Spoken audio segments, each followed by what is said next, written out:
Yes, good morning. Good morning. Karibu sana. Asante. Uko sawa? Kabisa. Yes. And it's a blessing to be here again. It's a blessing. Yeah. Hey, it's been a minute. I think the last time.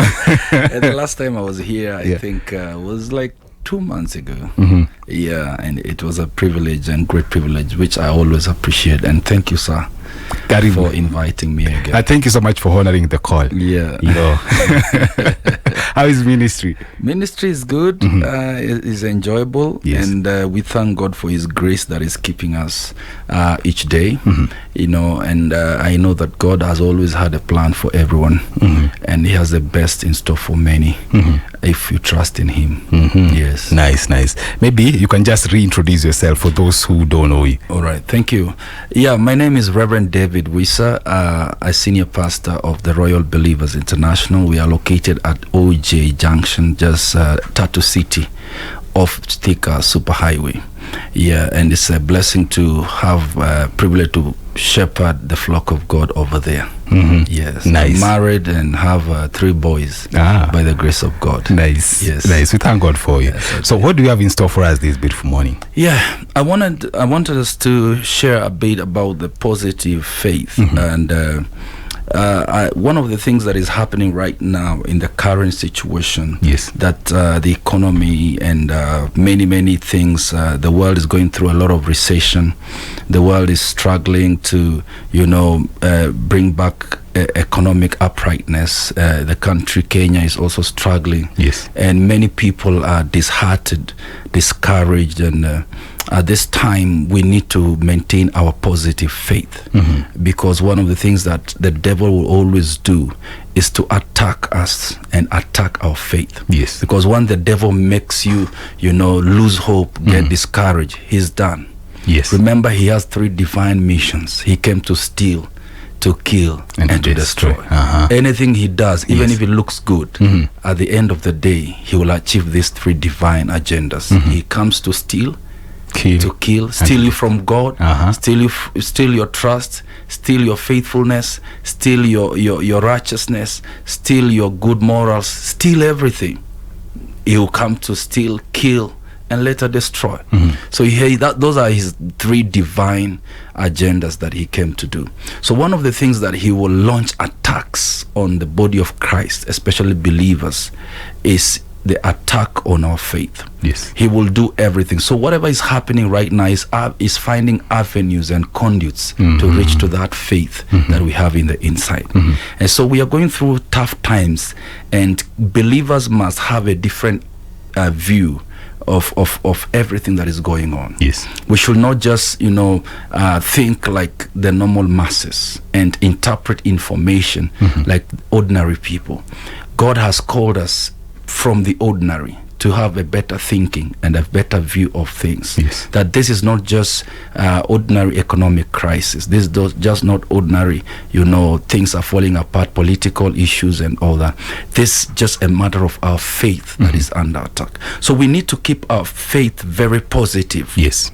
For us to be able to navigate through the situations of life. And that's why today, that is one of the things I want us to, talk about, because the enemy never fights any good thing. The enemy will never fight. No, the enemy will never fight a bad thing. Sorry, Yes. The enemy will never fight a bad thing, because he's the orchestrator of it. He's the mastermind behind many of the bad things. So he will not fight anything bad. Yes.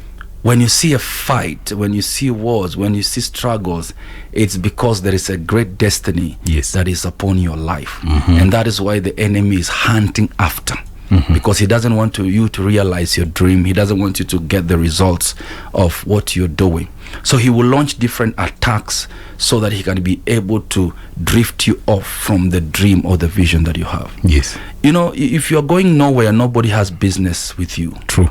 It's only when you say, now I'm leaving, I'm going here, I want to build a house, I want to go to school, I want to get married, I want to do this. That's when now suddenly hell breaks loose against you. So if we don't have the attitude to maintain positive faith, we can give up a lot of dreams. We can give up a lot of things that God had in store for us. Yes. Because God has always had a mind. God makes your end, then he comes to start with you. Everything you need in life has already been made. Everything that God wants you to achieve before you die is already there. He has already organized. Yes. God has already created your future. Then he comes to start with you in the beginning. So there is a great future for you. There is mighty great things that God wants to do for you. But now he has to start with you. But the starting to where you will get, there is a process. And that's why you must maintain that positive faith to be able to see that dream or that a future, the destiny that you want coming to pass. Because along the line between the beginning and that future, there are a lot of trials, tests, things that would try to, take you off from what God has designed for you. That's why there is a need to keep positive faith. Positive faith means to maintain your focus, means to keep going, means to keep fighting, means to keep hoping, means to keep pressing on towards the mark. Because the moment you lose your grip, the enemy takes advantage of you and takes you off the dream. That's why there are many people who have given up, some too quickly, some too fast. Some when they were just about to get into the other side, they just gave up. The disciples one day, they had just toiled the whole night and they had caught nothing. And the Bible says they were mending up the nets. In other words, they had lost hope that there can't be any other way. We have tried our best. So they met Jesus, and Jesus, what are you doing? He said, oh, we have toiled the whole night, we've caught nothing. He said, are you sure? He said, there is no fish here. There is fish. There is fish. I said, how comes? How comes there is fish here? We have toiled the whole night, we've caught nothing. Jesus told them, look, you launch into the deep. I said, are you sure? Okay. Usually we fish at night, but it's during the day. But nevertheless, at your word, we will lower down. These guys were professionals. They were professionals. So they were like, they had given up. Their energy had been drained off. It's like, we have caught nothing, and let's go home. And if they met Jesus, and that's why Jesus turned their story around. That's why when you keep Jesus in your life and maintain that positive faith, even at the point where you feel like I want to give up, there comes a very big solution. That's why I encourage people right now, wherever they are going through, there are different times, there are people who are struggling with different financial constraints and different kinds of things. Some have not paid their rent, some school fees, some marital issues, some different kinds of things they are going through. But I want to encourage people to keep positive faith, because the enemy is really fighting us through this current crisis to be able to get us off from God, be able to take us our trust away from God. That's why we need to maintain that positive faith. And one of the things that I want people to know is that when the devil wants to end whatever you are doing, he will bring two major forces. Number one is the force of fear. The moment he introduces fear, fear is a prelude. Fear is just is the one that ushers you. Fear is a curtain raiser of many other demons that are yet to manifest in your life. Fear comes in, and once you let fear come into your life, it opens up a queue of many other demons that have queued to attack your life. So one of the things that you must keep fighting is to fight the force of fear. And it will amaze you that the opposite of faith is actually fear. You're either powered with the software of fear, or you're powered with the software of faith. You can't have two. The two can't stay together. And one will lead you, another one will lead you. Positive faith means that it has conquered fear. Things will come to you, people will frighten you. Do you know this job, this whatever, your marriage, this you will not marry, this. There's so many things that can bring a lot of fear into what you're doing. So when you let in fear, you've already allowed the enemy with whatever he comes with to begin to torment your life and to lead your life through. And there are many people in church right now, but they are living under fear. So being even in church doesn't make you have faith. So there are people who are in church, but they don't have faith. What is leading them is actually fear. There are a lot of fears in their lives. They have lost the faith. They are just afraid. What will happen next? What will I do? Who will help me? You know, there are so many things that, you know, creep into their hearts. They are there. They are listening to the word, but they still don't trust that word. Hey. God is speaking to them through the vessel of God, but they still don't trust that word. They still have things inside their hearts that is fighting that word, and those things are the spirits of fear, which comes with a lot of hardness of heart. You know, hardened heart is caused by fear. Fear causes hard hearts. So you'll be there preaching. That's why Jesus gave an example of the parable of the seed. Yes. One dropped on stony places. Another one, the seed dropped on a rock. Another seed dropped on a good ground. So the good ground is the ground of faith. These other grounds were grounds of fear. Yes. That's why the enemy just came and picked up the seed, and the word became useless. So you find that there are Christians in church, but their hearts are hardened. No matter what you preach, no matter what you say, it doesn't move them. But they have come to church. That is so tricky, because people usually they assume that people who are going to church, they have faith in God, and they have faith that God is going to deliver me from out of this particular situation. When you join the church initially, you have the positive energy of faith. Yes. You believe God will do things for you, and that happens to believers, especially who are new. But if you've been in the system for some time, you realize that things have not been working the way you thought they would. So gradually you begin to diminish your levels of faith. Then you disintegrate into fear. That's what happens. So you find that Christians are there shouting, you are preaching well, Pastor, I love the word. But actually the pastor doesn't even believe in that word. It will amaze you that someone can be born again today and get a miracle tomorrow. But you can be around for 10 years, but you are still not having any breakthroughs in your life, because the path of faith was lost by one or two experience of an answered prayer or an unrealized expectations. So you gave up. So the pastor will say, next year by this time, this will happen. Then the year has come, nothing has happened. You are beginning to disintegrate further into a lot of fear. Then the fear is coupled with also discouragement. These two demons, these two forces, when they lay hold of you, you cannot sustain positive faith. Wow. I was sharing the teachings based on the story. Remember the story of the 4 lepers? Yes.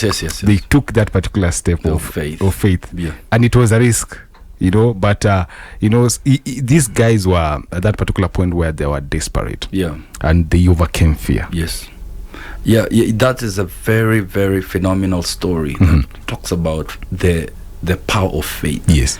Because they had no option. Any option was a bad option. Yes. And they had to risk. If we go, we die. If we go, we die if anyway. Stay here, we die anyway. Yes. So let's take risk. Risk is part of faith. In fact, one of the definitions of faith is to take a risk. Hey. It's to take a risk. Yes. That's why one of the things that conquers fear is risk. Yes. You know, that's why you see that there can be a lady who really doesn't want to engage in that kind of relationship. Yes. Maybe she's living with a man, but the man just pays bills, but the man doesn't love her. But the risk of leaving that man to start off again, it's fear. True. So she has to conquer that kind of situation by risking. It's like, let me go. I know I will struggle to pay my bills. I know I will not be able to take care of myself. I know I will not be able for some time. But God is on my side as I'm taking this decision. Yes. So but you see, the lack of taking a decision or taking a risk is powered or engineered by fear. True. That's why there are people, I can't start a business, I can't go here, I cannot be able to do this. The inability to act is actually fear. The inability to, you have the conviction. True. You have the information. You have evidence. You have everything, facts, the right on the table. But what is keeping you from taking a decision? Fear. Is fear. That's why you see, you can be there. There are people like that in church. It's not that I'm saying that when you go to church, you don't go to church, you don't have faith. But there are people even who don't go to church, but they have faith. See, faith doesn't work in church. Faith is a universal currency. True. So you can keep your positive faith even underground. You can still have faith in God. Yes. And things can turn around. But you can be in church, but you still don't apply this currency of faith. Things will still not work for you. That's why somebody will be surprised. Why is it that this person doesn't go to church, doesn't join? You can be in the praise and worship and the praise and worship, but you don't have faith. God will not move into your life, not because you are singing. Singing has never been a qualification to get things from God. Leading people into worship has never been what brings things to your table. What draws things from God is faith. Your faith will make you whole. Jesus, that is what he noticed in people he healed. He said, your faith has made you whole. Remember those guys who broke through the roof? Yes. If such a thing happens to in your community, what will you do? You say, these are thieves. Yes. These are criminals. But they broke through the roof to bring the sick patient down. Yeah. Because they say, if we go through the door, it will not happen for us. There's a lot of crowded. The door is very crowded. So if we try to bring in our patient, the guy will die before he gets healed. So those guys, they broke the roof, and they lowered the patient through the roof. And Jesus did not rebuke them. It will amaze you. True. He did not say, you criminals, attack them, stone them, arrest them, take them to police station. No. He saw, look into your scriptures. Yes. Seeing their faith. Wow. Look at the risk. You have gone to break somebody's house look at the risk. Even just imagine. Yes. So you see that faith is actually risk. You have to really take some things, whether you know where you are going or not. That is what we call faith. In fact, if you know where you are going, it's likely not to be faith. That's why if we are following the faith of Abraham was told to leave his home. He didn't know where he was going. He knew that the one who has told him to leave is faithful to bring him to a good place. And God, you see, God knows that. You see, God cannot take you from a good place and take you to a bad place. True. He always take you from a good place to a better one. True. But between a good to a better, there are a lot of, challenges in between. That's when many people fail to understand. And many people don't get it, because Abraham, their family was very rich. Yes. That's why he moved with cattle. Do you know Abraham moved with cattle? He didn't get that cattle in the wilderness. No, he came out with cattle, because it was part of his father's right to give the son something as he was going. So as he was going and being on the move, the cattle kept on multiplying. So, but Abraham didn't know where he was going. He didn't know where he was going. He will at a point say, oh, stop here. God said, no, you still have a long journey. That's the journey of faith. You don't even know where you're going, but you trust in the hand of God. You trust that as I'm taking this step, God is with me. As I'm taking this step, God is with me. That's why the lepers said, if we go back to the gates of Jerusalem, we will die. Yes. If we go back this side, we will all die. Look, if we stay here, we are also dying anyway. Let's go to the camp of the Assyrians. If they spare us, fine. If they leave us, if they kill us, we are dying anyway. Yes. There is no option. And allow me to ask you this. Yes. So, could there be people who are supposed to make a move, but out of fear, they are stagnant? A lot of people. In fact, many people are in a bondage. The Bible talks about fear as a bondage. Fear is described as a bondage. Slavery is like a prison. And you see, when you are in prison, you can't have your own will. True. When you're in prison, you are under a particular kind of handcuff. It denies you the freedom of will, the freedom of expression, and the freedom of movement. So you can't move. You can't make any move, because by adventure I lose this. the fear to lose, the fear to let some things go. That thing can put you in bondage for many years. Like, I'm giving a very good example. A lady might have, she's engaging in things that she knows very well we are going nowhere with this person. True. And she knows very well, truly, we are going nowhere. And it's factual, it's true, and it's reality that this thing is going nowhere. And you're still incubating, you're still having that environment of comfort that if I try to say to leave this house, if I try to say no to him and all that, then I will lose the monthly stipend. Yeah. You see, that fear can put you in that cage for many years, and you will also, I mean, you will break up anyway. Yeah. Whether it's today or tomorrow, but the fact is it will definitely happen. Yes.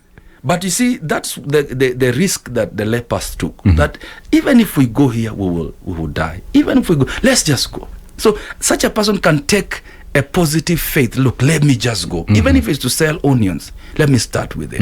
Even if it's to sell tomato, it's fine. God is with me. Because there are people who have sold tomatoes and they are rich. True. There are people who have sold onions, they are rich. There are people who have sold avocados, they are rich. People who have done things that we look down on, they have become rich through them. And you can take a risk from that kind of bondage and start a new way of life. Yeah. Wow. Because I think also one of the things that is hindering people is the ifs. What if I fail? Then what if it works? That is positive. What if I fail is fear. Yes. What if it works? Have you ever thought about it? What if it works? You know, being independent is so good. Do you know that? Do you know being independent financially, you have your own money, is very good. True. Than somebody giving you handouts through a wallet. Which one is better? Being independent. What if it works and you have your own money, you have your own company? Have you ever thought about it? You have your own business that is thriving.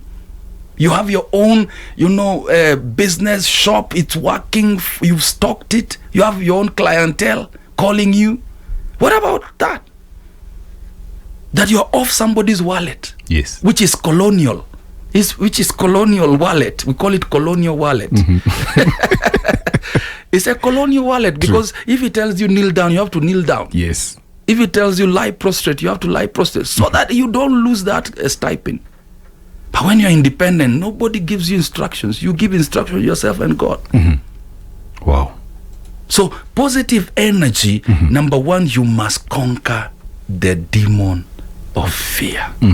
If you don't navigate through fear, you still have a long way to go. Because fear will try to creep. And like I said, it comes in with a lot of other evil spirits. Yes. Hardness of heart, familiarity, tiredness, lethargism, premature aging. Premature aging is a spirit. Yeah. You see somebody's 20 years old, but they have lost hope. Hey. That ujaanza life.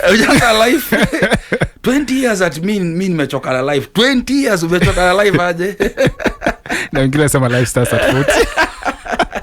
22 years, I'm tired with this life, I'm tired with this. How can you be tired with life at 22 years? That's what we call premature aging. You are young, but you behave like an old man or an old woman. And allow me to bring it to, because you mentioned something about familiarity. Yes. And you remember Elijah. Yes. When actually was chased by Jezebel. This guy had killed Baal prophets. Yes. But he was hiding somewhere in the desert, say, hey, I'm afraid that, you know what? Jezebel is going to kill me. Yeah. Do you know, in fact, that's what ended Elijah's ministry? Fear. God doesn't work with fear. People are afraid. Do you know that? Yes. That's why you see, God could choose people who are wicked, like David and Saul. Because to go and kill people, you need a lot of, determination and courage. Yes. To persecute people, to navigate through that kind of hostility, to arrest somebody like Stephen, to go and stone him. It needs people with courage. That's why God looks at people with a lot of courage. Look at Joshua. The first instruction was, be courageous. Be courageous. Be courageous. Be strong and be courageous. Nobody will give you such an instruction if he doesn't know that there's a lot that is coming to your way. So you see that God works with courageous, confident. Those are just synonyms of faith. Confident, courageous, strong, positive. Yes. That's what God is looking for. Anybody with frailty and fear, God doesn't really want to put a lot on such a person. And that's why he would choose somebody like Saul. He would choose not Peter. He used Saul to write almost half of the New Testament, not Peter. Yes. Peter, one day he is with you, another day a damsel has frozen him. So you see that most of the times when you walk in a lot of fear, you lose even the hand of God over your life. You lose the grace. You lose so many things. And that's what the devil wants. Yes. But if you navigate through fear by having confidence, that's what the Bible says, then cast not away your confidence, which has a great recompense of reward. After you've done the will of God, you might receive the promise. After you've done so you must first of all not to cast away your confidence, which has a great reward. And the devil wants to steal your confidence. He wants to bring you down. That's why you see people with so low self-esteem, people with a lot of inferiority complex. Those are all demons that are encapsulated with this fear. Low self-esteem, lack of energy, people with suffering from premature aging, people who are losing hope. Those are just, like I said, a cocktail of demons that come in the package of fear. So you might think that, oh, I'm just afraid, but actually you're opening up a door, a very dangerous door of so many demons. Wow. So don't even entertain, don't try. That's what I tell people. Yeah, fear is common. We are all vulnerable to fear, but you must fight it. How do you fight it? Number one is to keep your prayer life alive. To keep your prayer life alive. And once you pray, you keep praying and declaring affirmations and confessions. Yes, I'm making it. I will do it. It's possible. I can make it. I can have it. I can have it. And you visualize. You imagine. You open your eyes to see it in a spiritual realm. You will see those things to pass, coming to pass. Sometimes I challenge Christians, leave your home, leave your comfort home. Go to the car showrooms. Sit in a Range Rover. What is wrong with that? Is it a sin? It's not sin. Yeah. Sit there and say, oh, I can have this Range Rover. I can drive it. The next time the devil comes with fear when you are a pedestrian, he say, you will not make it. So no, I just sat in a Range Rover. Yeah. And I'm going to have that Range Rover soon. So that is how you exercise your faith, by pulling through or marshalling through things that will give you strength and visualize your future. And keep your positive environment. I will say that again. Yes. Number 2 is to keep a positive environment. Wow. My good brother, Israel, keeping a positive environment is vital in keeping the positive faith. Yes. Because there is nothing that can pull you down faster or grow you faster than the environment you have created. True. And environments are intentional. For example, you have magazines of demonic magazines on your wall in your room. My friend, what are you doing? How do you tell me that you'll have positive faith? Yes. When you are surrounded with magazine in your room that they just visualize fear. How will you even have positive faith? You have to remove those magazines and create an environment. Even the color of your room can determine the energy that you have. Yes. That's why you look at your studio, the way it's looking nice. It's very attractive. Yes. It's this color has a way of creating a certain environment. There are places where color blue works. There are places where white works. Yes. There are places, that's why you go to the clubs. Have you seen white in any club?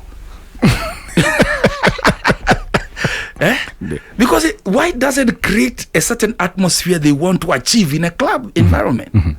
They want people to have a certain kind, they have to create a certain environment to encourage certain kind of sins and evils. So they have to come with colors that have that kind of, they give such kind of effect in whatever they want to achieve. So you see such environment will have some dull bulbs. So you will be there, you can't see me. I can also not see you. It's all intentional. Yes. They are trying to achieve something. Yes. Because that is an environment where people are going to do their funny stuff. Yeah.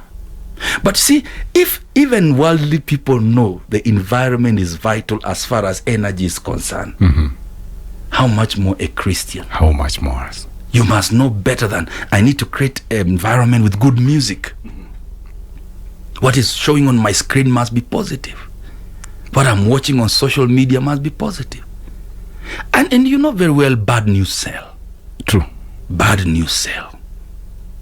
And the enemy is using that, the waves, to bring bad news so that it can cripple your faith more. Yeah, and I think that's why Romans 10:17 says faith comes by hearing. By hearing. By hearing. Because if I know right now people are complaining about the economy, how the financial bill, and others say, hey, things have been tough. So if those things are the things that are creeping in, then I can tell you that this economy is not worse than how it was in the times of Egypt and the times of Joseph. There was famine. Yes. In the land. This has happened before, even worse than what we are going through. There's no harsh economy than the one that affected the Egyptian. That's where Moses became the prime minister. Look at Moses. He kept positive faith. That's how he survived. That's how he survived. Look at Israel. They lived in Goshen while the Egyptians were struggling. There is a way God has, even in this harsh economy, there is a way God has described us as to live. Yes. The Bible says 1,000 may fall by your side, 10,000 by your right hand, but whatever is eating them is not supposed to come and eat you as a Christian. So what do we need is to, what will differentiate me with an ordinary person is my faith. Yes, things are happening. There is all these problems, but it will not come near me. Why? What prevents you from believing that way? People are losing their jobs, but I will not lose my job. What prevents you from? Why do you have to join them? That we are losing jobs. Who has told you are losing a job? Who has told you are losing a job? People are not marrying. Who has told you are not marrying? There are no men. Who has told you there are no men? Who has told you there are no men? Why are you joining people who are saying there are no men? Who told you there are no men? You see, you have created an environment for yourself where you're controlled by the masses and what people say. But create a very positive energy. I always say that sometimes when you're thinking about a lot of things and things, just put on loud music. And good music with good vibe. Loud. Play it loud. Dance your problems out. By the time you leave that room, you are so strong. We've talked about, how to overcome fear. And you mentioned some of the things to always keep a positive environment. Yes. And environment actually is you create that particular. You create it. Yeah. God will not create it for you. It's just like showering. Yes. Nobody will shower you when nobody will bath you when you're old. Yeah. It's a time they help you, but at a point you have to bath on your own. So you have to. These are things that you do. They are things that are intentional, not prayer. Is to intentionally create that environment. Yes. Remove naked magazines from your room. People are naked. What are they doing on your wall? Yeah. Just remove it. Going to going out with friends who are positive, because friends can drain you. They can kill that faith. You can go to church and shout, I receive it, and go outside the door and you find friends who kill that receive the next minute because of the environment. That's why many Christians are gaining and losing. They are gaining from church, they are losing through friends. So nothing comes in. So you went to church and you believed God, you prayed, your pastor prayed for you, he led you into a lot of confessions and declarations, and you leave that house of God with energy. You go into your room and meet friends who now start discussing certain issues. They drain that environment immediately. That grace is drowned. That energy, that faith is totally drowned. So you become faithless again. Then start another week. So you start a week so discouraged. You start a week so low. Why? Because yesterday, or you met a group of your friends who drained that energy. So it is intentional. You have to create an intentional environment. Music, you must be intentional about it. When you're going to play some kind of music, you must ask yourself, this music, what environment does it create? I'm not against music. I'm a pastor who allows people to listen to whatever music they want to listen to. But ask yourself, the information from this music, what environment is it creating? Yes. Because faith comes by hearing. True. So when you hear that message, what information is it building up inside of you? Is it positive energy or is it negative? If it's negative, you must take them away. You must go and just throw them away and ignore them. Social media, find news that are positive. True. Why do you have to go and watch sites that discourage you more? Why do you have to watch politicians who are against the government? You will also be against the government. True. And whatever the government comes with, it will also not be a blessing to you. No matter how you hate the government, you must be somebody who is a Christian who is above that. A Christian must be above hating the government. Because a Christian must have a mind that this is an authority that is already there. Yes. Whether whatever it is what is existing. And we are obliged scripturally to respect any authority whatsoever. Otherwise, if we have to really want our own to be there to know that God is there with us, then we are wrong. Whether you voted for them or not, as a Christian, you must understand that this is the authority. Wow. This is the one that, and the Bible says, be subject to all authority.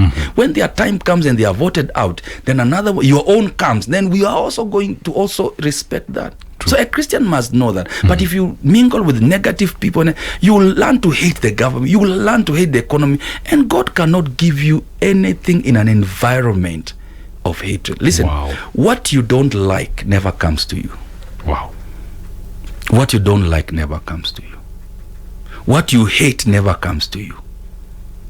What you hate, if I hate, hating something is staying far from it. Yes. So hating your own country, you're staying far from whatever your country will have offered. So if there were job opportunities, you will not get. If there were good opportunities, you will not get, because you hate your country, you hate your government, you hate your president, you hate your people, you hate those who are in authority. You won't get whatever is coming. And I think that's why the scripture say, pray for the nation, because if it prospers, then you will you will also prosper. Yeah. But if you are there and I don't like you, you've joined the masses. The politicians are politicians. Let's do their job. That's their politicians. But you are a Christian. You must also do your job. Why should you leave your Christendom to join politics? You are not a politician. You're supposed to bring light in darkness. You're supposed to make a way where people are stranded. Yes. So what are you doing? You've lost in your obligation. Why? Because you've disintegrated to people who have lost faith. But you are supposed to keep your faith running so that people can run to you for hope. So now, just to briefly, number one, I said prayer. To keep your faith positive, you must be prayerful. And prayer doesn't just mean go to kneel down to tell God, give me. No. Prayer is in terms of affirmation and confessions. Intentional. You must write on your wall almost 100 things. Yes. And recite them every single day. I have a car. I'm marrying this year. I have good kids. I have good health. Write all of them. When you come to my room, I have them on my wall, 100. I don't pray the way people pray. My prayers have turned into affirmations and confession. And I see them one by one. It's happening. I tick them. That's how you maintain your faith. So when the enemies try to squeeze in negative energy, you will not make it. Point number 49 say you will make it. So it fights. Your confessions fight fear. Then number 2, you create that environment. And number 3, you must be in church. Wow. You know, there is this thing that people don't like church. I understand what is going on in church nowadays. You know, we have been having wrong perception about church, because saying, hey, church nowadays actually based on actually what has been happening, especially in the Shakahola. Yes. So people are refusing to go to church.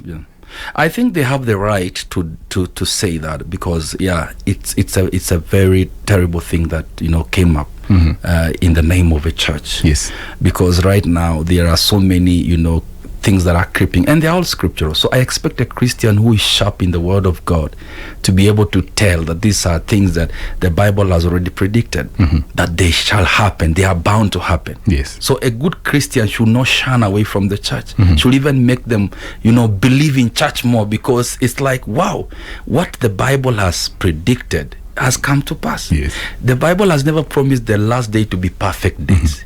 He said, in the last day shall terrible times come. Many shall creep in the name of God, or in the name of working in the name of God, doing even signs and wonders. But I have not sent them. That's what the Bible says. So a good Christian who is studious must be able to tell that these things that are happening, they are actually verifying the scriptures and telling us and making the scriptures very authentic and true. It's like everything has come to pass. Even it should make you even have more faith that what the Bible has predicted is actually coming to pass. Yes. So we shouldn't use it as a conduit or as an escape route from going to church. Yes. Why? Because you see, there is a reason why God intentionally decided that people must fellowship together. In the first church, or in the early church, people fellowshiped from house to house. I'm giving history. After the revivals and many were born again, people are fellowshipping from house to house. So if I come to you, Israel, I say we want to have a fellowship in your house every Sunday, will you agree? You will not agree. People are not comfortable nowadays to host people in their homes. Yes. If I bring drunkards, thieves, and criminals in your house to have a fellowship, would you like it? You would. So we have to find a neutral ground. Yes. That's where we build church. That's why we build a church.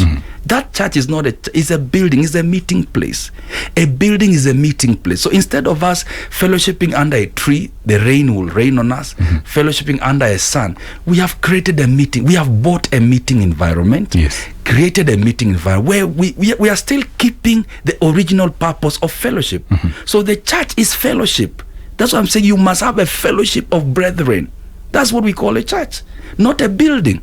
So we can grow in a way that we cannot be able to squeeze in your house, where we decide, look, let's find a neutral ground whereby we can meet every time, in the night, in the morning, in the evening, without inconveniencing anybody in the house. Yes. But in the first church, they used to meet from house to house, eating, fellowshipping, and soaking up the teachings of the disciples, the apostles in those days.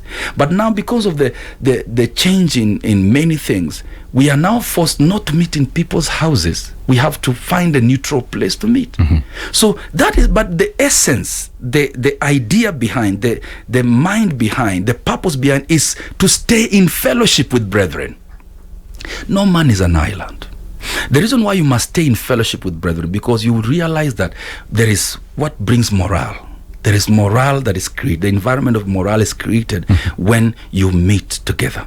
Because you may think that you have problems, but you find another person that is going through terrible ones than the ones you have. True. So you get encouraged that, I didn't know that it's only me.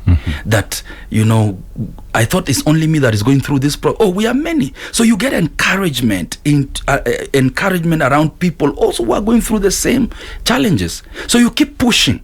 You keep your positive faith. Because if you are alone in your room, you may think you are the only one suffering. You may think you are the only one who is going through terrible times, until you meet another body of believers whereby you find out, they're also going through rent challenges. So that's the essence of fellowship. If you keep yourself in a fellowship, you get courage, you get morale, you get encouragement. A sister will encourage you, a brother will encourage you. Somebody might even offer help there to your situation. So staying alone in your room and say, I will not go to church because churches are. Churches are not. Don't brand the churches. So have a change of view of what a church is actually supposed to be. Yes. A church is not a building. A church is a bond of believers who have come together to have morale. Let me ask you a question. Those who drink, don't they have the opportunity to buy and go and drink at home? They do. Yes, you can buy your alcohol and go and drink in the house. But why do they have to go to clubs? Have you ever asked yourself, why do people have to go to the clubs? One, because the club life, it's the environment that is created there is designed to enhance the drinking. Number 2, what is created in clubs is other drunkards that gives you encouragement that we are men who are drinking. That's why, long time ago, don't tell anybody, but long time ago, when I used to smoke, I can tell you, people who smoke are never selfish. I will smoke and share the same cigarette with somebody. I've never seen a selfish smoker. Because after smoking, I can tell you, give me a puff, you'll give me a puff. Even those who smoke weed, we will share the same stick together without thinking twice. Why are we sharing? Why are we sharing? Meanwhile, if I use my spoon right and give you my spoon, you will not use it. But drunkards, they share bottles, they share cigarettes, they share same mouth. Yes. Why? Because it's like, if we are dying, we are all dying. They say it's cancerous, but we are many who are smoking anyway. Yes. So there is morale in the environment of a club. That's why people go there to drink. Though they have an option of buying the same, going to drink at home. So the church, when you come to church, there is morale. You find other Christians who are also struggling, who are also trying to make it. And you realize, oh, okay, we are many. So you pull together. Number 2, you pray together. Number 3, you encourage one another. You encourage one another. So if you isolate yourself from that body of believers, that group of brethren, then you cannot service faith on your own. Listen, you cannot service faith on your own. True. Your faith, you cannot grow your faith on your own. You need the help of others. You need the morale of others. You need an input, an impartation of others for you to. That's why the church context was created. Don't let shakahola thems and all these things tarnish the image of the whole good thing. And that's what the devil wants. He wants to, make you stop going to church because the churches are full of money, churches are full of this. No, we are not talking about that. We are talking about a body, a fellowship of strong believers to encourage you. Listen, the cry of every man is somebody to encourage me. Yes. If you find a group of people who encourage you, you are in the right group. So that is one of the things that the person must do intentionally. You have to find a body of believers and join. It's an intentional thing. Don't go there for perfection. Go there to be encouraged. So if you're in a place where you are not encouraged, you don't feel comfortable, then find another one. There's nothing stopping you from finding another one. The church is just like a restaurant. If you go and you are not served well, go to where you are served well. Yeah. And stay there and bring more customers there. That's how the church is. So if you go to a place and you find that I'm not flowing, I'm not enjoying, it doesn't enlighten my spirit, don't stay there. I'm not connected. Find a place where you connect. Once you connect and bring others also to connect, that's how you build the body of Christ. Wow. Yes. And the other point that we wanted to touch, because mentioned about now fear. Yes. There's this particular point we want to touch about keeping positive faith. Yes. And one of the things that is hindering positive faith is fear. Is fear. Yes, fear is a really blockage. I can tell people that that's one of the probably number one battle you have to fight, especially if you are engaging in something new. Can you imagine you want to start any business, the first demon that will visit you will be the demon of fear. Yes. It will not work. People who started such don't work. People who went this road don't do well. People who chose this. What about if it does well? That is where my problem is. Because people have done, and there is no one who has started anything will not tell you that they had some kind of reservations. Yes. They will tell you. Even you in your own life, when you wanted to get married, there were some reservations, I'm sure. Many. Yeah, many reservations. It's like, we need to work. How will I feed her? That is a testimony. How will I feed her? How will I pay my... What about if it works? Yes. So there are so many reservations in every new venture, which is part of life. But you must master it. In fact, for me, I always feel that fear, the presence of fear verifies my move. That is how I interpret that. Once I feel that I'm afraid, that is actually a good thing. So I do it. Nice. When I'm doing it and I feel that no fear has come around, I doubt it. That why is it just going nice like that? I begin to doubt. But once I encounter attacks, fear, anxiety, panics, discouragements are coming in, then this is it. Because like I said initially, the devil will not fight a good thing. He will not fight he will always fight a good thing. He will not fight a bad thing. Yes. He will not fight a bad thing because we are brothers. True. We don't fight bad things. Our work is to make sure everything is bad. So why should I fight your bad work? Yeah. We are in the same mission to fight anything that is good. So once you see that there are attacks, there are fights, you are in something, you're fighting, things are fighting, people are fighting you, enemies are fighting you, neighbors are fighting you, people are fighting you. Listen, you go and do it. Yes. Do that thing. In fact, one of the signs of faith that you have to be awed. Wow. That's another description of faith. You will be awed. You will be awed. Yes. People will think that you are crazy. You will be so awed. Because most people are, many people have been captured with the demon of fear. So very few who have faith pull through. That's why you are awed. That's why you're awed. Yes. It's like we are all afraid. Why are you so strong? Why are you so strong? We are all afraid here. And that's why you see God will always work with people who are confident, people who are not afraid to lose. Yes. Because at a point, faith will make you lose something. Jesus told them that, why should you profit you if you gain the whole world and lose your soul? You have to, if you want to profit and gain you want to gain the whole world, yes, fine, but you will lose something. But if you want to gain that, then you have to lose the other one. But it takes a lot of faith to lose things because you are waiting for the things. But people are afraid because they don't want to lose anything. Yeah, I don't want to lose this job.